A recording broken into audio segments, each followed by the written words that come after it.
Chapitre 38. Troisième prophétie de la Passion.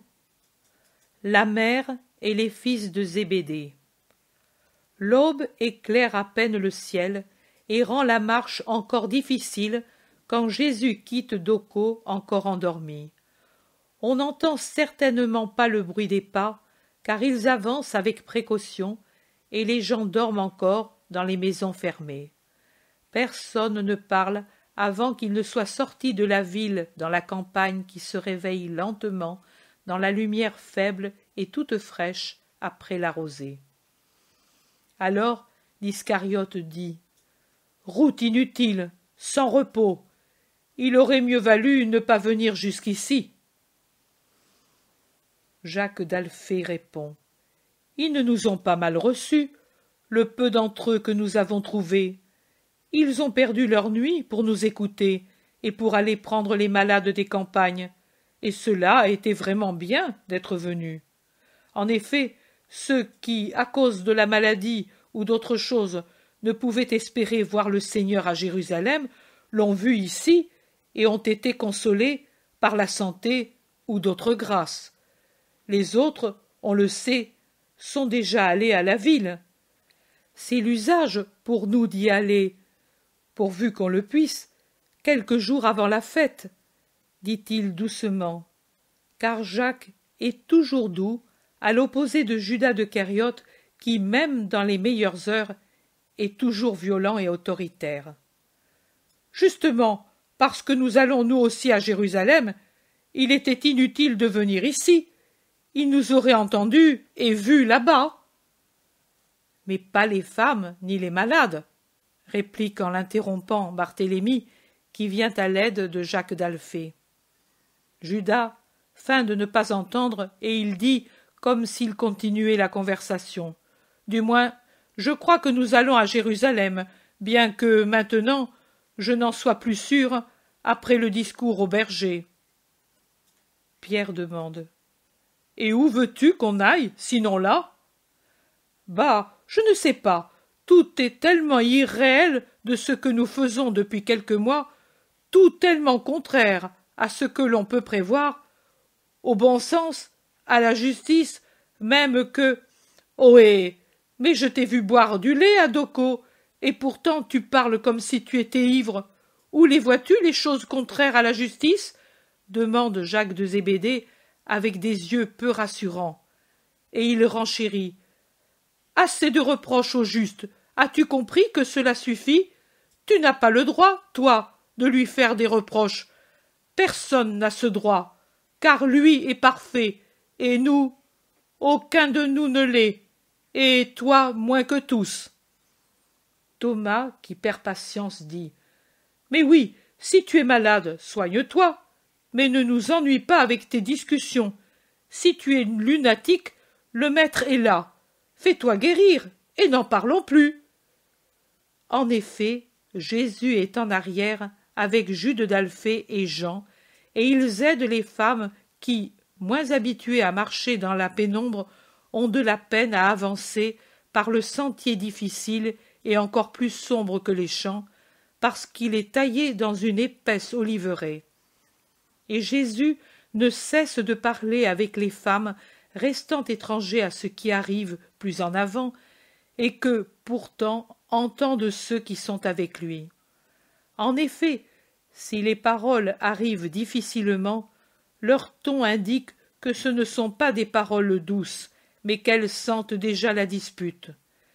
Les deux apôtres, le Thaddée et Jean, se regardent, mais ne parlent pas. Ils regardent Jésus et Marie, mais Marie est tellement voilée par son manteau qu'on ne lui voit pour ainsi dire pas le visage, et Jésus semble ne pas avoir entendu. Il parlait de Benjamin et de son avenir, et il parle de la veuve Sarah d'Aphek qui s'est établie à Capharnaüm et est la mère affectueuse non seulement de l'enfant de Giscala, mais aussi des petits-enfants de la femme de Capharnaüm qui, après un second mariage, n'aimait plus les enfants du premier lit et qui ensuite est morte. Si malheureusement que vraiment On a vu la main de Dieu dans sa mort, dit Salomé. Pourtant, à la fin de la conversation, Jésus va en avant avec Jude Thaddée et il se joint aux apôtres après avoir dit en partant: « Reste pourtant, Jean, si tu le veux, je vais répondre à l'inquiet et mettre la paix. » Mais Jean, après avoir fait encore quelques pas avec les femmes, comme désormais le sentier devient plus ouvert et plus clair, rejoint Jésus en courant, justement quand il dit: « Rassure-toi donc, Judas, comme nous ne l'avons jamais fait, nous ne ferons rien d'irréel. Même maintenant, nous ne faisons rien d'opposé à ce que l'on pouvait prévoir. C'est le temps où il est prévisible que tout véritable Israélite, non empêché par des maladies ou des choses très graves, monte au temple. Et nous montons au temple. » « Pas tous, pourtant. J'ai entendu dire que Margiam n'y sera pas. Est-il malade, peut-être? Pour quel motif ne vient-il pas? Te paraît-il possible de le remplacer par le Samaritain? » Le ton de Judas est insupportable. Pierre murmure: « Oh, prudence, enchaîne ma langue à moi qui suis un homme. » Et il serre fortement ses lèvres pour ne pas en dire davantage. Ses yeux, un peu bovins, ont un regard émouvant, tant y sont visibles l'effort que fait l'homme pour freiner son indignation et sa peine d'entendre Judas parler de cette façon. La présence de Jésus tient tranquille toutes les langues, et c'est seulement lui qui parle pour dire, avec un calme vraiment divin: « Venez un peu en avant, que les femmes n'entendent pas. J'ai une chose à vous dire depuis quelques jours. Je vous l'ai promis dans les campagnes de Tersa, mais je voulais que vous y fuissiez tous pour l'entendre. Vous tous, pas les femmes. Laissons-les dans leur humble paix. Dans ce que je vous dirai, il y aura aussi la raison pour laquelle Margiam ne sera pas avec nous. Ni ta mère, Judas de Kériote, ni tes filles, Philippe, ni les femmes disciples de Bethléem de Galilée avec la jeune fille. Il y a des choses que tous ne peuvent pas supporter. Moi, le Maître, je sais ce qui est bien pour mes disciples et ce qu'ils peuvent ou ne peuvent pas supporter. Même vous, vous n'avez pas la force de supporter l'épreuve, et ce serait une grâce pour vous d'en être exclu. Mais vous devez me continuer, et vous devez savoir combien vous êtes faible pour être ensuite miséricordieux avec les faibles. Vous ne pouvez donc pas être exclu de cette épreuve redoutable qui vous donnera la mesure de ce que vous êtes resté après 3 ans passés avec moi, et de ce que vous êtes devenu après 3 ans passés avec moi. Vous êtes 12, vous êtes venus à moi presque en même temps. Ce n'est pas le petit nombre de jours qui vont de ma rencontre avec Jacques, Jean et André, jusqu'au jour où tu as été accueilli parmi nous, Judas de Kériote, ni à celui où toi, Jacques mon frère, et toi, Matthieu, vous êtes venus avec moi, qui puisse justifier une si grande différence de formation entre vous.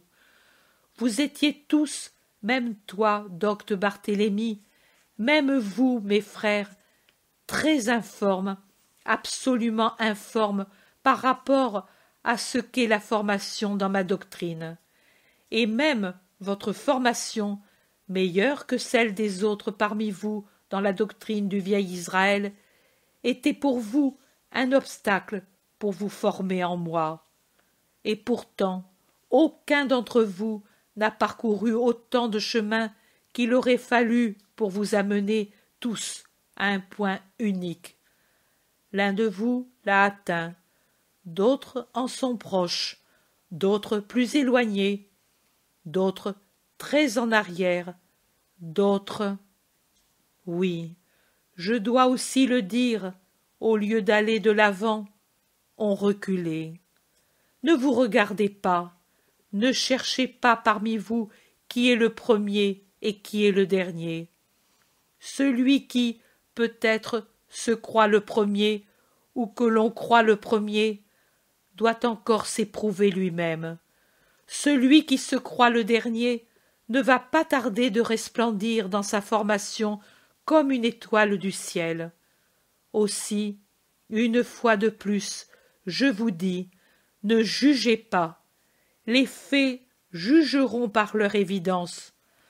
Pour le moment, vous ne pouvez pas comprendre, mais bientôt, vous vous rappellerez mes paroles et vous les comprendrez. André se lamente. Quand? Tu nous as promis de nous dire, de nous expliquer même pourquoi la purification pascale sera différente cette année, et tu nous le dis jamais.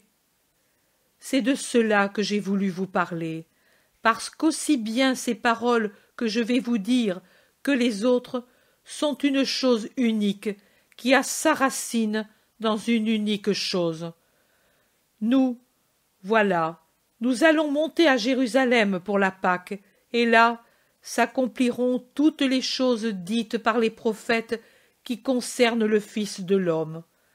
En vérité, comme l'ont vu les prophètes, comme déjà il est dit dans l'ordre donné aux Hébreux d'Égypte, comme il fut ordonné à Moïse dans le désert, l'agneau de Dieu va être immolé, et son sang va laver les huisseries des cœurs, et l'ange de Dieu passera sans frapper ceux qui auront sur eux, et avec amour, le sang de l'agneau immolé, qui va être élevé comme le serpent de métal précieux sur la barre transversale, pour être un signe à ceux qui sont blessés par le serpent infernal, pour être le salut à ceux qui le regarderont avec amour.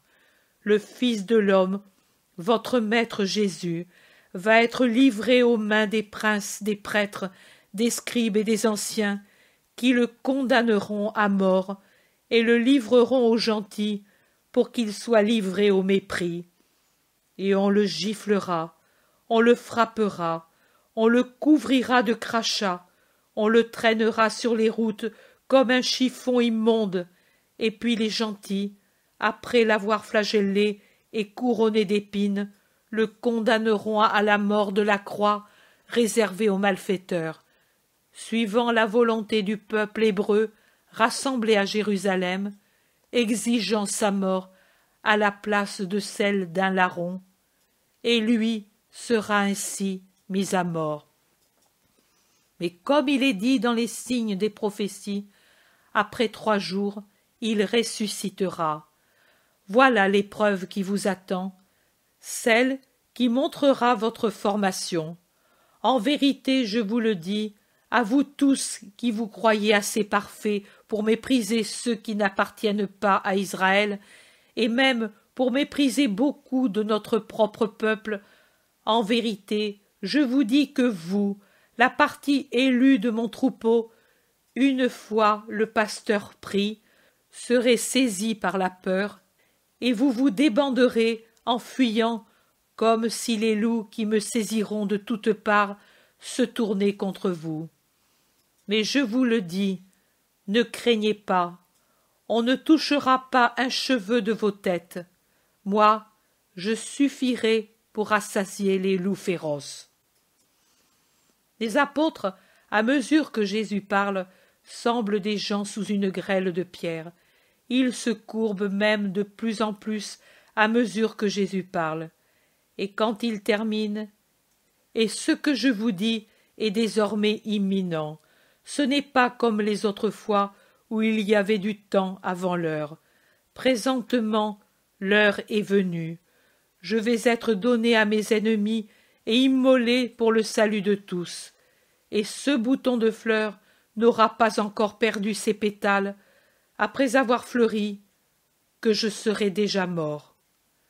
Les uns se cachent le visage de leurs mains, d'autres gémissent comme si on les avait blessés. L'Iscariote est livide littéralement livide.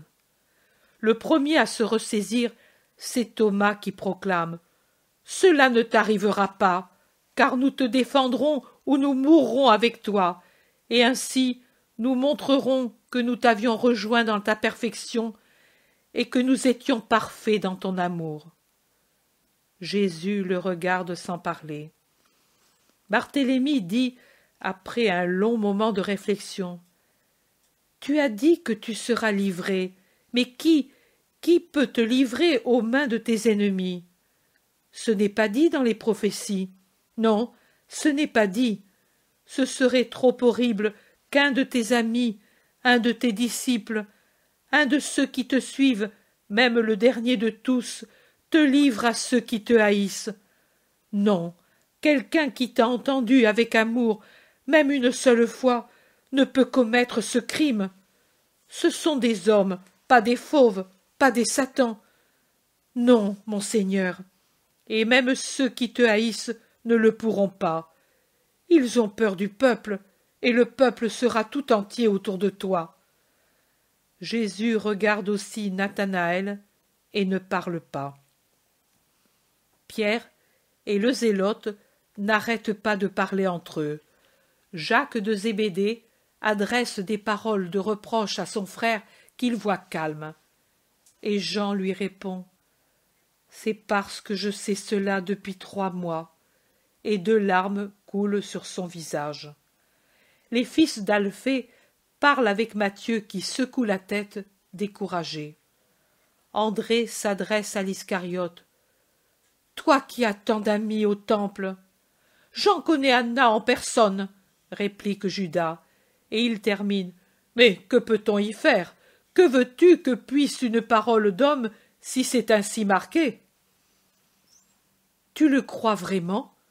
demandent ensemble Thomas et André. « Non, moi je ne crois rien.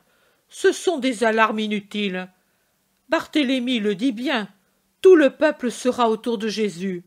On le voit déjà par ceux que l'on rencontre, et ce sera un triomphe. Vous verrez qu'il en sera ainsi. » « Mais alors, pourquoi lui ?» dit André en montrant Jésus, qui s'est arrêté pour attendre les femmes. « Pourquoi le dit-il? Parce qu'il est impressionné, et parce qu'il veut nous éprouver. Mais il n'arrivera rien. Du reste, moi j'irai. »« Oh oui, va te rendre compte, » supplie André. Ils se taisent, car Jésus les suit de nouveau, se trouvant entre sa mère et Marie d'Alphée. Marie a un pâle sourire, parce que sa belle-sœur lui montre des graines prises je ne sais où, et lui dit qu'elle veut les semer à Nazareth, après la Pâque, justement près de la petite grotte si chère à Marie. « Quand tu étais petite, je te vois toujours avec ces fleurs dans tes menottes. Je les appelais les fleurs de ta venue. En effet, quand tu es née, ton jardin en était plein, et ce soir-là, quand Nazareth tout entière est accourue pour voir la fille de Joachim, les touffes de ces petites étoiles n'étaient qu'un diamant à cause de l'eau qui était descendue du ciel et du dernier rayon du soleil qui, depuis le couchant, les frappait. Et comme tu t'appelais Étoile, tout le monde disait, en regardant la multitude de ces petites étoiles brillantes, « Les fleurs se sont parées pour faire fête à la fleur de Joachim, et les étoiles ont quitté le ciel pour venir près de l'étoile. » Et tous souriaient, heureux du présage et de la joie de ton père. Et Joseph, le frère de mon époux, dit « Étoiles et gouttelettes, c'est vraiment Marie. Qui lui aurait dit alors que tu étais destinée à devenir son étoile, quand il revint de Jérusalem, choisi pour être ton époux? Toute Nazareth voulait lui faire fête, parce que grand était l'honneur qui lui était venu du ciel et venu de ses fiançailles avec toi, fille de Joachim et d'Anne, et tous voulaient l'inviter à un banquet. Mais lui, d'une volonté douce mais ferme, refusa toute fête, étonnant tout le monde. En effet, quel est l'homme destiné à une union honorable, et par un tel décret du Très-Haut, qui ne fête pas le bonheur de son âme, de sa chair et de son sang? Mais lui disait, à grande élection, grande préparation, et il gardait aussi la continence de parole et de nourriture, en plus de la continence proprement dite qu'il avait toujours gardée. Il passa ainsi ce temps dans le travail et la prière, car je crois que chaque coup de marteau, chaque marque de son ciseau était devenu oraison, s'il est possible de prier par le travail. Son visage était comme extatique. Moi, j'allais ranger la maison, blanchir les draps, et toutes choses laissées par ta mère, et que le temps avait jaunies, et je le regardais pendant qu'il travaillait dans le jardin et la maison, pour les refaire beaux comme si jamais ils n'avaient été à l'abandon, et je lui parlais aussi. Mais il était comme absorbé, il souriait, mais ce n'était pas à moi ni à d'autres, à sa pensée qui n'était pas, non, la pensée de tout homme près de ses noces. Cette dernière est un sourire de joie maligne et charnelle. Lui paraissait sourire aux anges invisibles de Dieu, parler avec eux et leur demander conseil. Marie d'Alphée poursuit. Oh, je suis bien certaine que les anges lui indiquaient comment te traiter, parce que, autre étonnement de Nazareth tout entière, et presque de l'indignation de la part de mon Alphée, il recula les noces le plus possible, et on ne comprit jamais comment, à l'improviste, il se décida avant le temps fixé. Et aussi, quand on sut que tu étais mère, comme Nazareth s'étonna de sa joie contenue. Mais même mon Jacques est un peu ainsi, et il le devient de plus en plus, maintenant que je l'observe bien. Je ne sais pourquoi, mais depuis que nous sommes venus à Éphraïm, il me paraît tout changé. Je le vois ainsi, absolument comme Joseph. Regarde-le maintenant aussi, Marie, alors qu'il se retourne encore pour nous regarder. N'a-t-il pas l'air absorbé, si habituel en Joseph, ton époux? Il a ce sourire dont on ne sait dire s'il est triste ou lointain. Il regarde, et il a ce regard prolongé, au-delà de nous, qu'avait si souvent Joseph. Te souviens-tu comment Alphée le taquinait? Il disait « Frère, tu vois encore les pyramides ?» Et lui secouait la tête sans parler, patient et secret en ses pensées. Toujours peu bavard, mais après que tu es revenu d'Hébron, il ne venait même plus seul à la fontaine comme il le faisait auparavant et comme tous le font. Ou avec toi, ou à son travail, et sauf pour le sabbat à la synagogue, ou quand il se rendait ailleurs pour affaires, personne ne peut dire qu'il ait vu Joseph aller çà et là pendant ces mois. Puis, vous êtes partis. Quelle angoisse de ne plus rien savoir de vous après le massacre. Alphée se rendit jusqu'à Bethléem.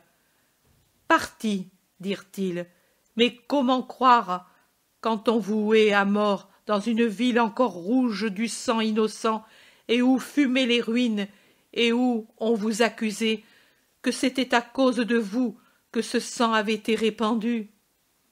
Il alla à Hébron, et puis au temple, car Zacharie était de service. Élisabeth ne lui donna que des larmes, Zacharie des paroles de réconfort. L'un et l'autre, angoissés pour Jean, craignant de nouvelles atrocités, l'avaient caché et tremblaient pour lui. De vous, il ne savait rien, et Zacharie dit à Alphée, « S'ils sont morts, leur sang est sur moi, car c'est moi qui les ai persuadés de rester à Bethléem. Ma Marie, mon Jésus, qu'on avait vu si beau à la Pâque qui suivit sa naissance, et ne savoir rien pendant si longtemps. Mais pourquoi jamais une nouvelle? Parce qu'il valait mieux se taire. Là où nous étions, il y avait beaucoup de Marie et de Joseph, et il valait mieux passer pour un couple quelconque, répond tranquillement Marie, et elle dit en soupirant: et c'étaient encore des jours heureux dans leur tristesse. Le mal était encore si loin. S'il manquait tant de choses à nos besoins humains, notre esprit se rassasiait de la joie de t'avoir, mon fils. Marie d'Alphée observe: maintenant aussi, Marie, tu l'as, ton fils. Il manque Joseph, c'est vrai, mais Jésus est ici, et avec son amour complet d'adulte. Marie lève la tête pour regarder son Jésus. Son regard trahit son déchirement, malgré le léger sourire sur les lèvres, mais elle n'ajoute pas un mot. Les apôtres se sont arrêtés pour les attendre, et se sont tous réunis, même Jacques et Jean, qui étaient en arrière de tous, avec leur mère. Pendant qu'ils se reposent de la marche, et que certains mangent un peu de pain, la mère de Jacques et Jean s'approche de Jésus et se prosterne devant Jésus, qui ne s'est même pas assis dans sa hâte de reprendre la marche. Jésus l'interroge, car il est visible qu'elle désire lui demander quelque chose. « Que veux-tu, femme? Parle. »« Accorde-moi une grâce avant que tu t'en ailles, comme tu le dis. »« Et laquelle? » ?»« Celle d'ordonner que mes deux fils, qui pour toi ont tout quitté, siègent l'un à ta droite et l'autre à ta gauche, quand tu siégeras dans ta gloire dans ton royaume. » Jésus regarde la femme, et puis il regarde les deux apôtres et leur dit: « C'est vous qui avez suggéré cette pensée à votre mère en interprétant très mal mes promesses d'hier? Le centuple pour ce que vous avez quitté, vous ne l'aurez pas dans un royaume de la terre. Vous aussi, donc, vous devenez avides et sots? Mais ce n'est pas vous. C'est déjà le crépuscule empoisonné des ténèbres qui s'avance, et l'air souillé de Jérusalem qui approche et vous corrompt et vous aveugle. Moi, je vous dis que vous ne savez pas ce que vous demandez. Pouvez-vous peut-être boire le calice que moi je boirai? Nous le pouvons, Seigneur. Comment pouvez-vous le dire si vous n'avez pas compris quelle sera l'amertume de mon calice? Ce ne sera pas seulement l'amertume que je vous ai décrite hier, mon amertume d'homme de toutes les douleurs. Il y aura des tortures que même si je vous les décrivais, vous ne seriez pas en condition de comprendre. Et pourtant, oui, puisque bien qu'étant comme deux enfants qui ne connaissent pas la portée de ce qu'ils demandent, puisque vous êtes deux esprits justes et que vous m'aimez, certainement vous boirez à mon calice. Cependant, siégez à ma droite ou à ma gauche, il ne dépend pas de moi de vous l'accorder. C'est une chose accordée à ceux auxquels mon Père l'a préparée. Les autres apôtres, pendant que Jésus parle encore, critiquent âprement la demande des fils de Zébédée et de leur mère. Pierre dit à Jean: « Toi aussi, je ne te reconnais plus pour ce que tu étais. » Et l'Iscariote, avec son sourire de démon: « Vraiment, les premiers sont les derniers.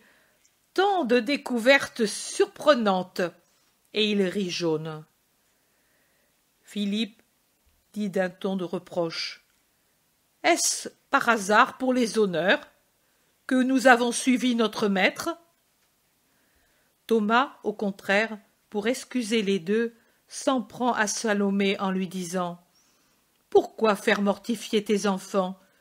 Tu devais réfléchir, si eux ne l'ont pas fait, et empêcher cela. » Le Thaddée dit: « C'est vrai, notre mère ne l'aurait pas fait. » Barthélemy ne parle pas, mais son visage marque clairement sa désapprobation.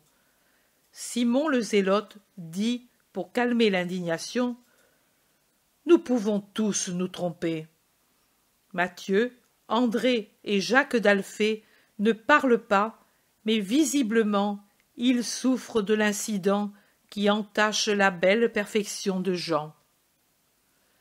Jésus fait un geste pour imposer le silence et il dit « Et quoi? D'une erreur va-t-il en venir un grand nombre? Vous qui exprimez des reproches indignés, ne vous apercevez-vous pas que vous péchez vous aussi?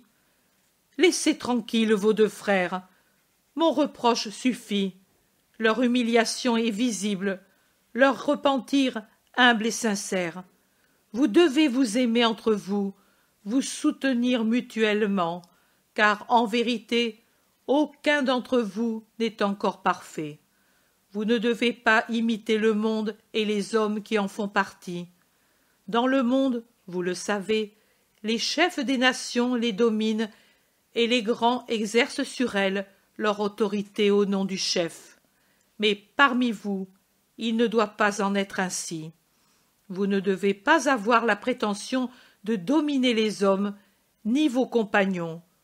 Au contraire, que celui qui parmi vous veut devenir plus grand se fasse votre ministre, et que celui qui veut être le premier se fasse le serviteur de tous, comme l'a fait votre maître. Suis-je venu par hasard pour opprimer et dominer? Pour être servi? Non, en vérité, non. Je suis venu pour servir. Et de même que le Fils de l'homme n'est pas venu pour être servi, mais pour servir et pour donner sa vie pour racheter un grand nombre, ainsi vous devrez savoir faire si vous voulez être comme je suis et où je suis. Maintenant, allez et soyez en paix entre vous, comme je le suis avec vous. » Jésus me dit « Marque fortement le poing. Vous boirez certainement à mon calice. » Dans les traductions, on lit « mon calice ». J'ai dit « à mon calice » et non pas « mon calice ». Aucun homme n'aurait pu boire mon calice. Moi seul, le Rédempteur, j'ai dû boire mon calice tout entier. À mes disciples, à mes imitateurs et à ceux qui m'aiment, il est certainement permis de boire à ce calice où j'ai bu, une goutte, une gorgée, ou les gorgées que la prédilection de Dieu leur permet de boire. Mais jamais personne ne boira le calice tout entier comme je l'ai bu. Il est donc juste de dire « à mon calice » et non pas « mon calice ».